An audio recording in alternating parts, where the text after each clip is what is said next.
Winning. I've outsmarted you on a number of levels. Beta. Well, actually, King's not. Beta. That was a hot mess inside a dumpster fire, inside a train wreck. Keep your mouth shut. I'm going to go in there and slap your face.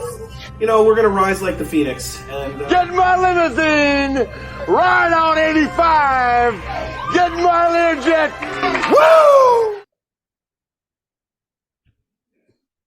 All right, welcome Ashland Cup. You are talking to the Nate Gate, and I am joined by, not as always, but totally different. I'm joined by Dr. Drill. What's happening, Dr. Drill? Nate, I'm so glad to be on the pod to this special moment. I have to tell you that today was a challenging day. It was a brown bag day, we'll call it. And there was which end was the why was the bag brown? There's the shades of brown were vast, my friend. And I have to say that the Leonard Fournette touchdown that got called back. Dude, are you kidding me? I literally felt for you. My loins hurt at that moment. And I mean, like, really, like, I've been there, and I have to say that I was literally 20 minutes ago sitting in my recliner right here, swearing up a storm, and I feel very good about the fact that things are pretty much over. I'm still waiting for that very moment, like in the election. You know, you got to wait. You know, but maybe you wait overnight. Maybe you do what you got to do. Maybe wait a couple days, couple weeks. You never know. You never know. Who knows? There's crazy stat corrections. Yeah, stat corrections, all sorts of things, brother. And so what I'll say though, even with it pretty much not in doubt, I was here pissed off that Justin Jefferson was getting screwed by Cousins. He got shut down. Green Bay had a lot to play for, I admit. Wow. But Cousins literally was like, here, let me throw it right to the Green Bay secondary. Was it 3 or 4 interceptions? It was. I don't even know. I lost track. It was at least 3. It probably was 4. Gatos, if he had anything to play for, the only solace would have been he would have got a negative score with Cousins, dude. Yeah. Cousins killed him. Did he start Cousins over Brady? Oh, yes, he did. Ouch. He did. Ouch. He did. And he would have had the weekly points just to slam Gatos a little bit here. He probably would have had weekly points. Ugly. I mean, I understand where he went. He thought rivalry game, you know, Carolina's been looking good.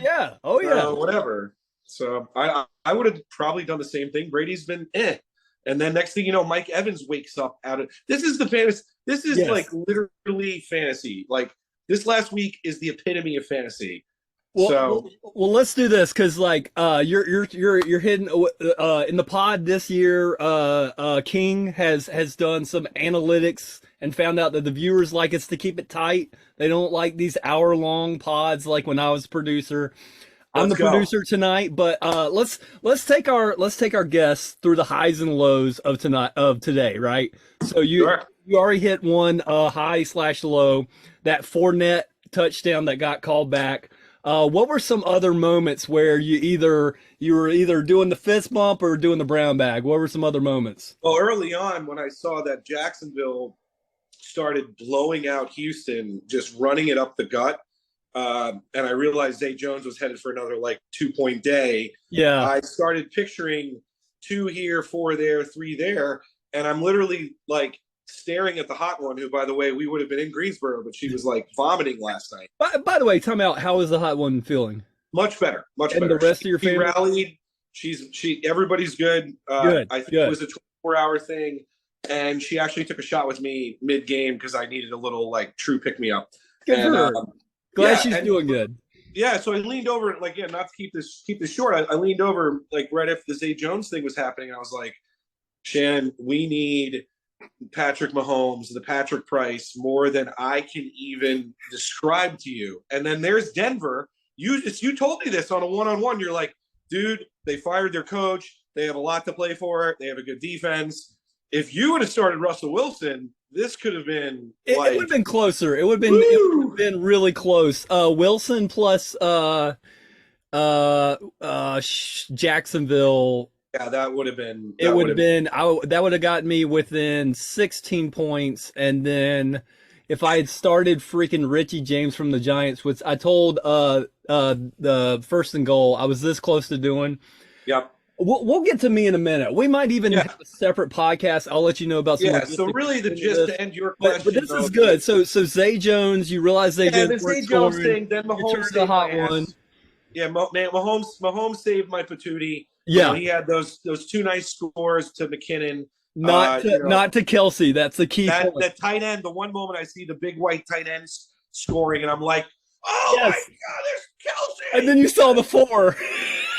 And I was like, and then there was another moment, another brown bag moment, another tilt moment was in the New England game. I'm watching all at the same time, and I thought Myers caught a touchdown, but it was 11. The other dude, the no name, caught the ball, and I was like, oh, there's Kobe Myers for his first score. Now in the end, he only got one, but he only got one TD. Yep.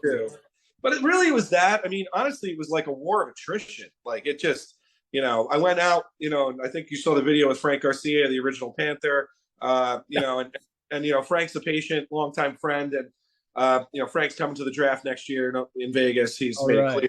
And so, but bottom line is Frank's like, Doc, that was like the ultimate grind out game. Like, I felt it for you. I was like sweating at the end, and we're still not done. I know everyone out there is like, okay, actuarial Chris, he's got it at 99.5% drill now. I get it. But until this game, I'm watching tonight. I want to see Justin Tucker, Ray Finkel a kick right. Yeah, that would be great. That would be great. I want you in second, baby. I love LTD, but I saw what you did. I saw you pick up Warren. That was savage move because you don't know what he's going to do. Just the right move. Put him on the bench. Well, I was. Real talk. I was a little worried, like, what if I wake up tomorrow and we find out Diggs got sick again? Like, anything I can do to make sure you don't catch up. Well, you saw that I had, just to show you, I moved – this is 4D chess. I moved Diggs out of wide receiver to flex. Oh, yeah, you got to put him in flex. Yeah, that's pro move. You would know too. And I had Hayden Hurst sitting there as my emergency, 8-point tight end. Could you imagine the emotion? I wouldn't be able to go to work tomorrow. I'm just telling you now. The reason we needed this to end tonight is I have wonderful people coming to see me tomorrow. Can't tell you what I do for a living, but we'll say we're here and we're treating people. And now that would have been a disaster. And instead now I'm going to get some Andre Champagne on ice again because, like LTD said, the Yeti got a little bit warm. So, it did. Okay, it did. All He's right. You take care of that. Yeah. All right. All right. So we've covered the highs and lows. You said you had a couple questions to ask me. Oh, I want to know. I mean, first off, what was your emotion when that Fournette thing got called back? Because that had to be a moment. Yeah, I mean, there were several things that went wrong, and that was like, I was like, oh wait, that could like reopen the door. And literally I'm like waiting for the number to change on my phone. And I'm hanging out with my buddy Josh, the AC guys that already bounced, but he's in my other league. And so we were kind of rooting him on his team. He was literally going against Fournette, so he was like against me and for me at the same time, having a great time. I'm like, why are these numbers not changing? And then I looked up at the screen and they were still reviewing it. And even when I saw the review, I was like, I've seen so many ones that were more obvious, not a touchdown, not get reversed. And I thought, oh, it's going to stick. It didn't. And then I was like, all right, that's it. And then McCaffrey started to get my hopes up again. So that was when. Well, the kick part, just to throw in, I thought it was going to OT. And then that changed it. Yeah. Yeah. Because I was watching on my phone. How did that end? Because at first it said on ESPN it did go to OT. That Gould it did go to OT. Okay. And then Stem threw an interception. By the way, Stem would have been amazing to start, but I wouldn't have had the stones to do it. I didn't even have the stones to start Wilson. Let's go back to Wilson. I nearly called you, not that you would have been helpful at all, but I was this close to starting Wilson about 10 times this week because I'm like, it's YOLO. Like the only chance I got is just go big or go home. But I also am thinking if I go too big and I don't play smart, then I can lose the LTD. So it's I thought about it too much, but anyway, yeah. So Stidham threw a pick, and it was like on there. It was close enough where all they had to do was just basically like run one play, and they're like, screw it. No McCaffrey runs. Take a field. Yeah. So, oh, whew, what a day, man! What a day, man, and what a year. And I have to say, like, let's talk a little for a second while we got a moment to shorten it up here. Yeah. Obviously, the Burns Bowl is still you pretty much have you got a stranglehold on that now. I mean, I'm feeling good. I'm feeling 30 good. plus points. You would need a Diggs blow up game for that to happen. The real question, and I am not against this. I'm going to call it now, just on this pod. If this ends where I've got the AC locked up tonight, Diggs might not even play. Just to let you know. I know I'm that neurotic. I mean, I know that sounds so stupid, but I might bench Diggs because I literally don't want him to get like negative 30 points. No, that's a pro move too. That's a pro move. Who knows? He could fumble the ball like 5 times. I mean, it could be like that. That's plausible. I said to my actuarial Chris, I'm like, am I that much of a neurotic asshole that I would do that? Now you can bleep that out. But in the end, I might do it because all I care about is the AC. I'm not really looking for the Burns Bowl. No. I don't care. Yeah. So I might take a knee. I might literally take a knee. So we'll see. I don't hate it. I mean, it's kind of crazy. I don't see what you gain because LTD's points will be done. My points will be done. Like you said, see, here's why you don't do it. And I'm going to talk myself out of some money. You cannot sit that man. I know. Could win it all. Chance of walking away with the trifecta. I know, baby. You can't do it. So I'm not going to let you. You're starting Diggs. I know, but I just got to tell you, I'm not going to sleep very well. No, you're not. But you'll be fine. It'll be fine. My cousin said, "Give me your password. I'm going to change it. You're not going anywhere near your lineup." That's what he told me. I might need your cousin, man, next year. He's like, oh, he's coming down because, by the way, to segue, we're doing this auction thing. We're giving it a trial this next year. You know, he's coming. He's the auctioneer. We're not going into the auction talk now because it would be like a 2-hour-long pod. But the point is, we're running the dry run this year, whether all the old boys like it or not. The Yahoo crowd. I think they're coming around. We had a really good talk about it at the bar today. Good. You know, you've got to call me when you start thinking logistics about auction. Like we've done live auctions. We've had some. I told Chris some bad things. You guys, he's going to be the auctioneer.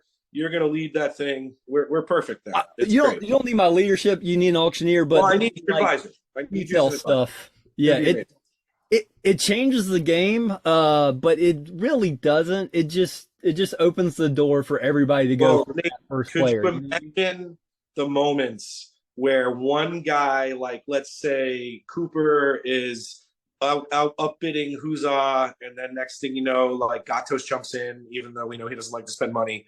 And like it's incredible. I could see it happening.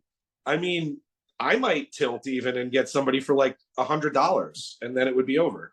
So, you know, I wouldn't do that, but some people would. I can't wait. We also got to talk about timing on Vegas offline. I got some words for you, but it's not boring. We got a lot. I'll say this, Nate Gate, and we can end it here unless you have something else. There'll be some news coming out tomorrow. Okay. Depending on how everything ends up tonight. Okay. And we have there's some breaking news. There's some breaking news locally. So there's a lot of stuff up in the air right now with this potential AC championship thing that now everyone in the QC, I mean, like, I think there's radio time for me tomorrow. Frank Garcia told me that Doherty wants me on the radio at like 10 a.m. tomorrow. I was like, I got patience, dude. Dude, I've driven through the QC. I can totally see their radio needing some pick me ups, and they already know about the Asterix and Collusion podcast. They know all about this. They want to put some money in. I've already heard. Oh man.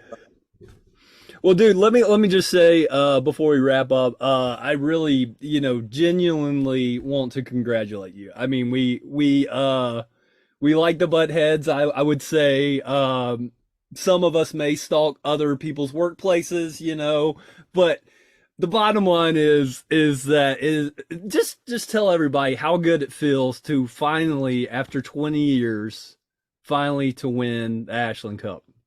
Well, I have to say first again, I'm waiting to see the final scores, but if everything continues the way it's looking, there you go. To put it into perspective, this has been 20 years of hard work, and I finished in. I'm an OG. I've been in this league since the very beginning. I think about it basically all year. I mean, so for me, it's a 24.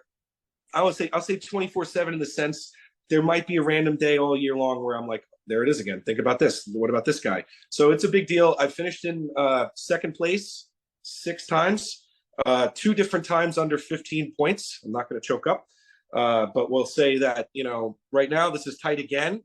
It's fitting, as my wife told me, that if I pull this out, it's going to be under 50 points. I mean, where there's 3 dudes that, are major alphas here. And that's it. I'm super proud of. Last thing, Nate. I'm proud to be a part of this league. I don't know really any other fantasy league that's like ours. Like, it's like I would put us up against pretty much.